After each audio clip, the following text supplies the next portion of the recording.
दोस्तों नमस्कार। I hope कि आप अपने एग्ज़ाम की तैयारी बहुत ही डेडिकेशन से कर रहे होंगे।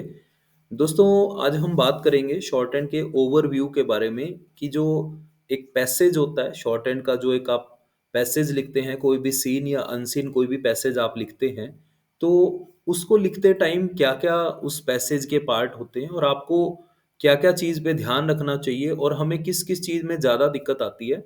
आज थोड़ा-सा शॉर्ट हैंड का एक जस्ट पैसेज का ओवरव्यू लेंगे और समझेंगे कि हम अपनी इम्प्रूवमेंट कैसे कर सकते हैं। तो सबसे पहले समझने का प्रयास करेंगे। शॉर्ट हैंड का जब आप कोई भी पैसेज लिखते हैं, उसमें ये 5 चीज़ें डेफ़िनेटली आपको मिलती हैं। चाहे कोई भी पैसेज हो, चाहे आपका कोई सीन पैसेज हो, चाहे कोई अनसीन पैसेज हो, तो उसमें 5 चीज़ें ये इंक्लूड रहती हैं। सबसे पहली चीज़ ईज़ी वर्ड्स। अब हमारी प्रैक्टिस किस तरह की है, उसी तरह से मतलब हमारा जो परसेंटेज है ईज़ी वर्ड्स का एक पैसेज में कितना रहेगा, ये डिपेंड करता है कि हम कितने अनुभवी हैं या हमने कितनी प्रैक्टिस कर ली है या हमने किस तरह से हम अपनी शॉर्ट हैंड को आगे बढ़ा रहे हैं। It depends on that scenario. और दूसरी चीज़ क्या है कि उसमें कुछ टफ वर्ड्स भी होते हैं और टफ वर्ड्स का परसेंटेज भी डिपेंड करता है कि हमारी इम्प्रूवमेंट कितनी है, उसी के हिसाब से हमें कितने वर्ड्स टफ लगते हैं। और उसके बाद बात करें ग्रामर। अब ये रूटीन का पार्ट है।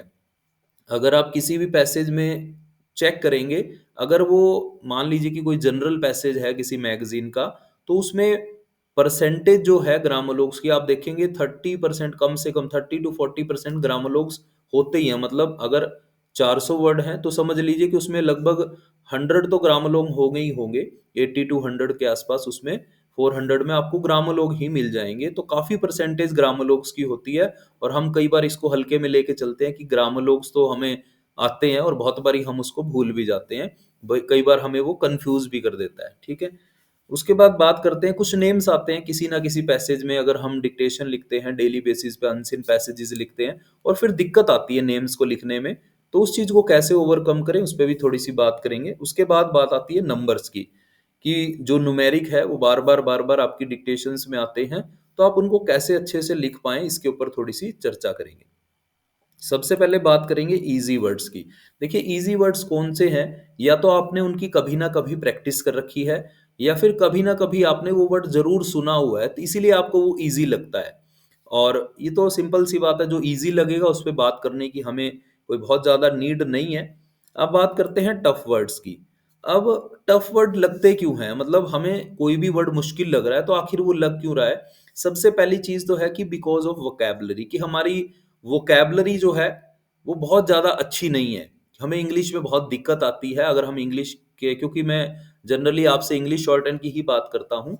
तो बिकॉज़ ऑफ वोकैब्युलरी, कि हमारी वोकैब्युलरी जो है, वो किस लेवल की है, उसी के हिसाब से कोई वर्ड हमें टफ़ या ईज़ी लगता है। क्योंकि बहुत सारे स्टूडेंट्स आप देखते हैं कि जो जिनका इंग्लिश का बैकग्राउंड बहुत अच्छा है और वो जब शॉर्ट हैंड सीखते हैं, अगर वो शॉर्ट हैंड को अच्छा मास्टर कर लेते हैं, तो वो जो उनकी इंग्लिश का पार्ट है, वो वहाँ पे एडिशन होके उनको बहुत अच्छी अचीवमेंट दिलवा देता है। और जो स्टूडेंट, मतलब हम कहें कि हम बहुत बेसिक से स्टूडेंट होते हैं, हमारी इंग्लिश बहुत ज़्यादा अच्छी नहीं होती है, तो वोकैब्युलरी अच्छी ना होने के कारण हमें मोस्ट ऑफ द वर्ड्स हमें टफ़ ही लगते हैं।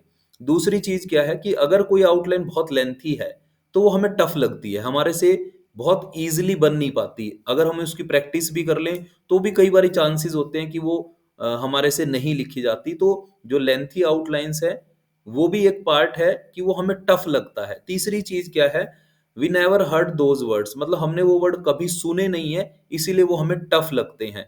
और चौथी चीज़ है बैड प्रोनंसिएशन। अब बैड प्रोनंसिएशन का मतलब क्या है कि आप कोई भी पैसेज जब आप लिखते हैं, तो जब कोई भी डिक्टेटर अगर थोड़ी-सी भी प्रोनंसिएशन उसकी इधर-उधर होती है, तो अगर हमारी वोकैब्युलरी अच्छी है, तब तो हम उसको सँभाल पाते हैं उन वर्ड्स को, अदरवाइज़ हमें समझने में भी बहुत कठिनाई होती है, इसीलिए वो वर्ड हमें टफ लगते हैं। उसके बाद बात करें left due to high speed. अगर हमारी स्पीड बहुत ज़्यादा अच्छी नहीं है शॉर्ट हैंड में, तब भी हमें बहुत वर्ड्स टफ लगते हैं, क्योंकि हम, ऐसा होता है ना कि इजी-इजी वर्ड्स कवर करते चलते हैं और जैसे ही कोई टफ वर्ड आया, तो हमारा माइंड उस पे ही ब्लॉक हो जाता है, वहीं एकदम बिल्कुल एकदम जाम हो जाता है। उसके बाद हम सोच ही नहीं पाते। उसके बाद जो ईज़ी वर्ड भी आते हैं, हम उसको भी लिखना बंद कर देते हैं, या ये कहें कि हम अपना सेल्फ कॉन्फिडेंस ही उसके बाद खोना शुरू कर देते हैं। फिर उसके बाद चाहे कितना आसान पैसेज हो, उस उन 2-4 ऐसे वर्ड्स के कारण हम सारा पैसेज खराब कर लेते हैं। तो ये कुछ कारण हैं जो मतलब हमें टफ लगते हैं वर्ड, इनको हम ईज़ी कर सकते हैं किस तरह से? देखिए वोकैब्युलरी की जहाँ बात आती है, तो वोकैब्युलरी में we have to add we have to add daily vocabulary, मतलब अगर आप अपनी लाइफ में अपने जर्नी में शॉर्टहैंड की जर्नी में डेली बेसिस पे वोकैब्युलरी ऐड नहीं कर रहे हैं, तो फिर हम अपनी शॉर्टहैंड को बहुत ज़्यादा अच्छे से मास्टर नहीं कर पाएँगे। क्योंकि हम मोस्ट ऑफ द टाइम यही सोचते रहते हैं कि शॉर्टहैंड क्या है, प्रैक्टिस करो और उसको ट्रांसक्राइब करो, प्रैक्टिस करो, ट्रांसक्राइब करो। हमने सिर्फ शॉर्टहैंड को शायद इतना ही मान लिया है, तभी हमें ये दिक्कत आती है। तो आपको ज़्यादा से ज़्यादा अपनी वोकैब्युलरी को एनहांस करना है, ज़्यादा से ज़्यादा अपनी इंग्लिश के पार्ट को बहुत ज़्यादा आपको स्ट्रॉन्ग करना है। दूसरी चीज़ क्या है, आप जितनी ज़्यादा प्रैक्टिस करेंगे, उतना ही आपकी जो वोकैब्युलरी है, अच्छी होती चली जाएगी। क्योंकि अगर ज़्यादा प्रैक्टिस करेंगे, तो ज़्यादा डेली पैसेज लिखेंगे, ज़्यादा डेली पैसेज लिखेंगे, तो ज़्यादा ट्रांसक्रिप्शन होगी, ज़्यादा ट्रांसक्रिप्शन होगी, तो मिस्टेक्स निकल के आएँगी, ऐसे वर्ड्स निकल के आएँगे जो हमें क्लियर नहीं है, तो हम उसमें उसको अपनी वोकैब्युलरी में डेली ऐड करेंगे। तो ज़्यादा से ज़्यादा प्रैक्टिस जब आप करेंगे, तो ये आपका प्रॉब्लम सोल्व होगा। तीसरी चीज़, आप न्यूज़पेपर को डेली पढ़ना शुरू करें।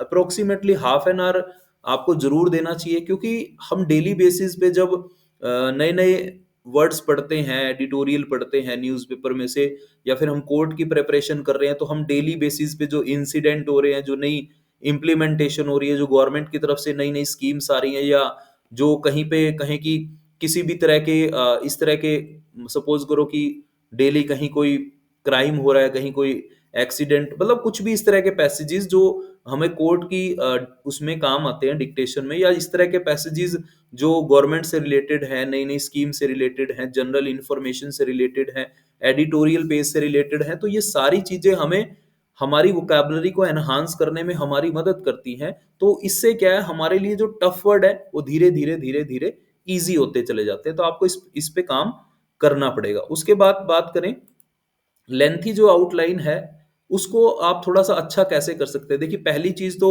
हमारे पिटमैन के रूल्स क्लियर होने चाहिए, हमारा जो बेसिक है, वो स्ट्रॉन्ग होना चाहिए, जिससे आप लेंथी आउट, क्योंकि हमें कई बारी हम अटक जाते हैं, इसमें कौन-सी हुक लगेगी, इस वर्ड को कैसे जोड़ें, इतना लेंथी है, तो इसको हम कैसे मतलब शॉर्ट फॉर्म में लेके आएँ? बहुत सारी चीज़ें हमें थोड़ा-सा परेशान करती हैं, तो आपको थोड़ा-सा अपना जो बेसिक है पिटमैन का, वो आपको मजबूत करना ही चाहिए। कहीं कोई डाउट आता है, पिटमैन की बुक उठा के कोई थोड़ा-सा एक आध रूल अगर आपको देखना पड़े, तो वहाँ संकोच मत करें कि मैं तो बहुत सीनियर हो गया और मुझे ये जाके वापस अपनी पिटमैन में से ये कुछ मतलब दोबारा से रिवाइज़ करके उसको समझना पड़ रहा है। तो ऐसी हिच मत रखिए, थोड़ा-सा अपने आप को एक बिल्कुल छोटे बच्चे की तरह एक मतलब सीखने के भाव में आप हमेशा रखिए। उसके बाद बात करें, ज़्यादा से ज़्यादा प्रैक्टिस करेंगे, अगर आपको कोई लेंथी आउटलाइन है, तो उसका आप ज़्यादा से ज़्यादा अभ्यास करें, तो वो आपको धीरे-धीरे आपका जब भी वो अगली बार आपकी डिक्टेशन में आएगी, तो आप उसको अच्छा कर पाएँगे।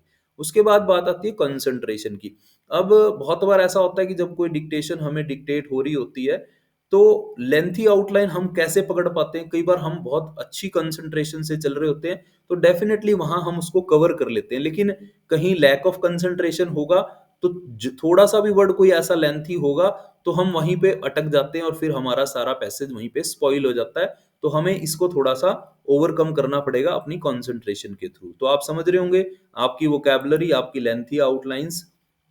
उसके बाद tough words, we never heard those word, जो आपने नहीं सुने, तो आपने दो एक बार ही आपके पास कोई वर्ड आ गया, तो डेफ़िनेटली अगर वो आपके लिए टफ वर्ड है, तो आप उसकी अच्छे से प्रैक्टिस करें, तो आप उसको अच्छा कर पाएँगे। उसके बाद बैड प्रोनंसिएशन को आप कैसे हैंडल कर सकते हैं? सपोज़ करो कि मैं डिक्टेशन बोल रहा हूँ और मेरी प्रोनंसिएशन बहुत बेकार है, मैं आपको अच्छा नहीं बोल रहा हूँ, तो आप अपनी कंसंट्रेशन से, क्योंकि अगर आपकी कंसंट्रेशन अच्छी होगी, तो आप कई बार ऐसा होगा ना, समझते हैं कि खराब वर्ड को भी कोई बोलने वाला गलत बोल रहा है, उसको भी आप सही एकदम माइंड से एकदम सही बैलेंस बना के अपनी कंसंट्रेशन से उसको पकड़ लेते हैं।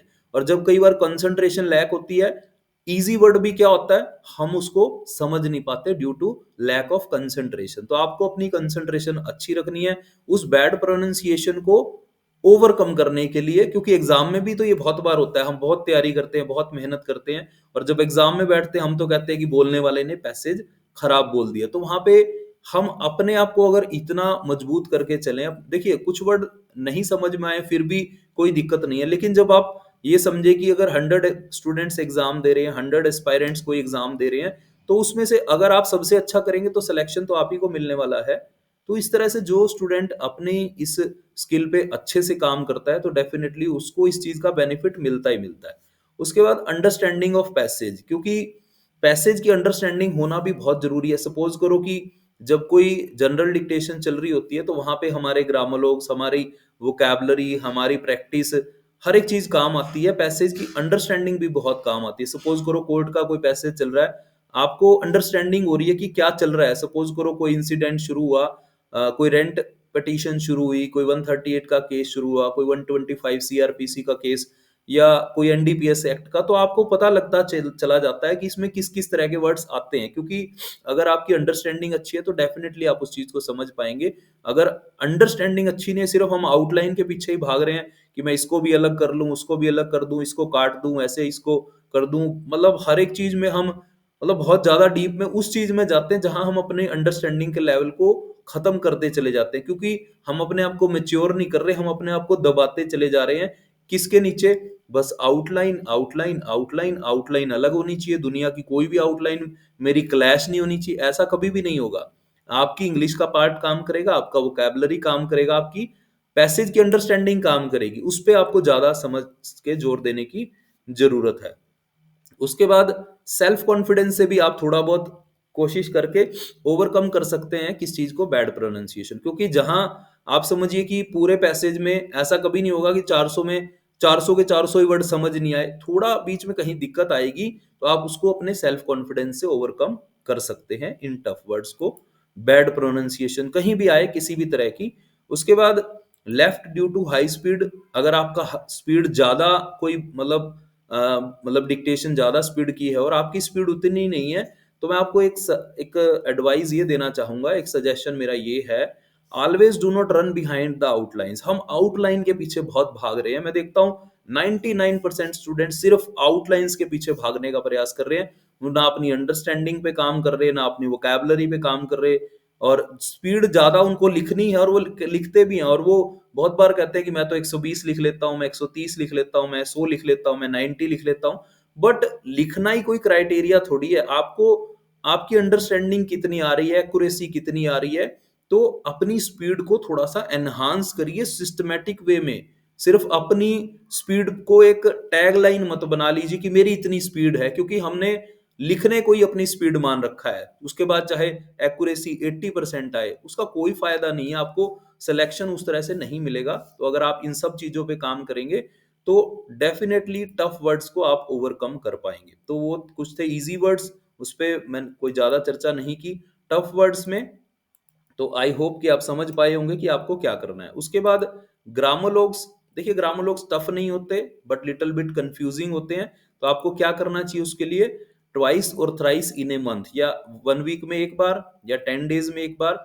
अगर आपको लगता है बहुत अच्छे आपकी ग्रामोलोग की प्रैक्टिस है तो 15 डेज में एक बार फिर भी आप उसको प्रैक्टिस करें।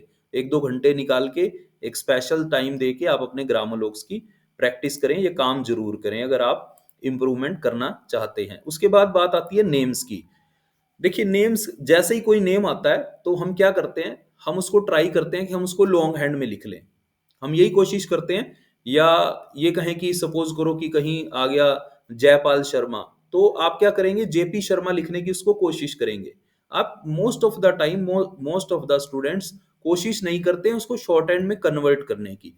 आप समझिए कि आपके पास कोई टफ वर्ड आया है तो आप क्या करेंगे? आप डेफिनेटली प्रयास करेंगे उसको लॉन्ग हैंड में लिखने का? नहीं, बिल्कुल भी नहीं। आप उसको शॉर्ट हैंड में लिखने का प्रयास करेंगे, कोशिश करेंगे। अगर नहीं होगा फिर भी आप उसको कहीं शॉर्ट फॉर्म में लिख दिया, कहीं एक दो अल्फाबेट में आपने उसको लिख दिया। लेकिन नाम को आप ज्यादातर कोशिश करते हैं कि आप उसको लॉन्ग हैंड में लिखें। जबकि आपको कोई भी नाम आए, किसी भी तरह का नाम आए, आप एक हैबिट अपनी बना लीजिए कि आप उसको शॉर्ट हैंड में लिखें। जब आप ये प्रैक्टिस करेंगे, धीरे धीरे धीरे आपका अनुभव आगे बढ़ेगा, आपकी मेच्योरिटी आगे बढ़ेगी, आपके जितने भी ऊपर के पॉइंट्स मैंने बताए वो अच्छा कर लेंगे तो भी आपको नाम को कवर करने में, क्योंकि नाम को नाम की तरह मत ट्रीट करिए, नाम को सिर्फ एक वर्ड की तरह ट्रीट करिए कि ये भी एक वर्ड है, चाहे वो कुछ भी हो, रमेश हो, सुरेश हो, जोगिंदर, महेंद्र, कुछ भी, कोई भी नाम हो, आपको सिर्फ उसको एज ए वर्ड ट्रीट करना है और उसको लॉन्ग हैंड में लिखने का प्रयास बिल्कुल नहीं करना है, आपको उसको शॉर्ट हैंड में लिखने का प्रयास करना है, तब आप इन नेम्स को कवर कर पाएंगे। उसके बाद बात आती है नंबर्स की। ठीक है, अब जैसे मैंने आपको बताया कि लॉन्ग हैंड में do not treat it as a word और don't write to write in long hand. ठीक है, तो ये दो पॉइंट हमने डिस्कस किए। उसके बाद बात करते हैं नंबर्स की। अब नंबर्स में क्या है, डेट्स आ रही हैं या कोई आप कोर्ट का कोई डिक्टेशन लिख रहे हैं, वहां केस के नंबर्स आ रहे हैं, तो आपको लिखने में दिक्कत क्यों आती है और आप उसको कैसे अच्छा लिख सकते हैं। देखिए, दिक्कत इसलिए आती है कि हम डेट्स के फॉर्मेट को समझते नहीं है। देखिए, अगर आप ये समझिए कि पूरे ईयर में 12 ही मंथ्स हैं और 12 मंथ्स की जितने भी सॉरी हाँ 12 मंथ्स है और 12 मंथ्स की जितनी भी आउटलाइंस है, आपको एक एक आउटलाइन टिप्स पे होनी चाहिए, चाहे वो जनवरी फरवरी मार्च जो भी ये है। और जैसे ही कोई डिक्टेशन बोल रहा है, सपोज करो कि किसी ने बोला 16/7/1984, तो आपका एक पेट फॉर्मेट होना चाहिए कि अगर 16/7 भी बोला है तो आपके माइंड में 7 बोलते ही जुलाई आना चाहिए। क्योंकि हम क्या कर रहे हैं, बार बार उस सारे को न्यूमेरिक में लिखने की कोशिश कर रहे हैं, ऐसा मत करिए। चाहे आपको सपोज करो कि बोला गया 12/12/2024, आप उसको 12/12/2024 लिखने का प्रयास मत करिए। आप 12 दिसंबर 2024। और आप समझिए कि देखिए, तीन तरह की जजमेंट्स, अगर आप कोर्ट की तैयारी कर रहे हैं तो तीन तरह की जजमेंट्स आपके पास आने वाली, जजमेंट्स में डेट्स आने वाली है। ये कहें कि सपोज करो कि 1900 वाली ज्यादा आती हैं, क्योंकि अगर हम 2024 में चल रहे हैं तो, या फिर 2000 कुछ की आपके पास जो भी अगर आएगा, ज्यादातर क्या आएगा 1900। सपोज करो 1998, 1995, 1980, 19 जो भी वट एवर, और या 2022, 2018, 16, 14 जो भी है। तो आप एक पेट फॉर्मेट बनाइए अपने, जो भी आप डिक्टेशन में नंबर्स आ रहे हैं डेट्स के फॉर्मेट में, तो आप एक अपना प्रॉपर फॉर्मेट बनाएं। कि सपोज करो मैं अपनी पर्सनल बात करूं, सपोज करो मुझे 12/12/2024 भी बोला जाएगा तो मैं लिखूंगा 12 दिसंबर और 24। ठीक है, अगर मुझे बोला जाएगा 12 दिसंबर 2024, तब भी मैं दिसंबर को आउटलाइन में ही बनाऊंगा, मैं उसको न्यूमेरिक में कभी नहीं बनाता।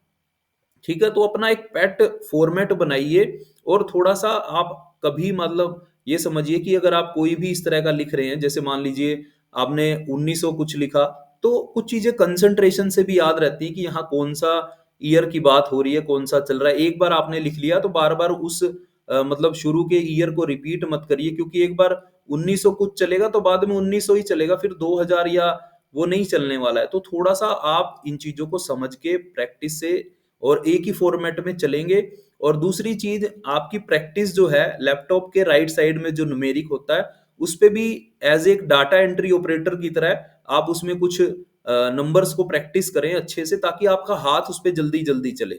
नहीं तो ट्रांसक्रिप्शन करते टाइम भी हम बहुत दिक्कत में आते हैं, और लिखते टाइम भी हम इन नंबर्स को लिखने में बहुत ज्यादा समय लगा देते हैं। इससे हमारे आगे के वर्ड्स छूटते चले जाते हैं। और दूसरी चीज, अपनी स्पीड को बहुत बढ़ा के रखिए, क्योंकि जहां जहां आप इजीली अच्छा लिख पा रहे हैं अच्छी स्पीड की वजह से, तो अगर आपको कहीं नंबर या न्यूमेरिक लिखने में थोड़ा ज्यादा सेकंड का समय लग भी गया, तो आगे आप उसको स्पीड को कवर कर लें। तो आई होप कि आपको ये वीडियो अच्छा लगा होगा, और ये जो जानकारियां मैंने आपसे शेयर की हैं, आप थोड़ा सा इन चीजों पे थोड़ा सा काम करेंगे और बताएंगे वीडियो कैसा लगा। और चैनल पे नए हैं तो चैनल को सब्सक्राइब कर लीजिएगा। सो मिलते रहेंगे इसी तरह के वीडियोस में आपके साथ। Wish you all the best, thank you so much.